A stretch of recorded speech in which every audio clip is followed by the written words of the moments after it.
So the purpose here, the MAF filter will dampen out the instantaneous registration of the air mass as we hit the throttle and open it really quickly.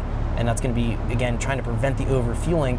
And then we're going to have our wall wetting tables here, and they're going to be giving us that acceleration enrichment tip-in, so we have enough fuel when the throttle changes rapidly. So we have two tables kind of doing the same thing. We need to be mindful that we don't go in and have one fighting against the other. So let's go ahead and try this just the way it is. This may be good, but we'll go ahead and log it real quick and take a look in our specific screen here for the fuel trims. I'm going to throw my headphones on and we'll try it.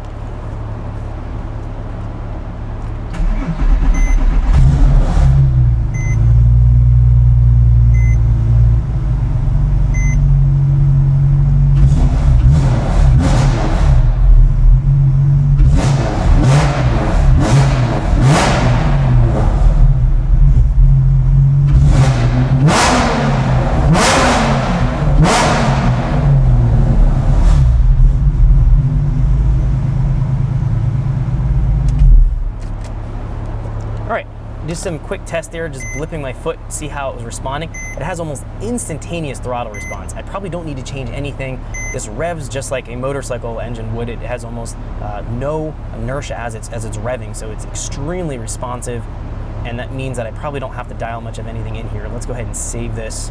Let's just do Excel test. And let's look. And if we jump into our plot window here, open this up a little bit bigger,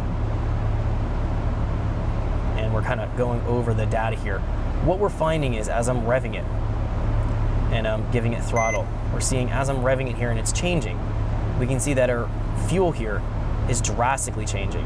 We can see there's no adder in the table here off of idle, so 1,000, 2,000 RPM, we're not adding anything. But what we're finding is our injector pulse width goes from being at 2.93 milliseconds all the way when I do a tip-in event to 16 to 18 milliseconds. We'll see that our air fuel here goes into 16 to 1, and then it drops back. It richens up a little bit when I let off the throttle and I blip it again.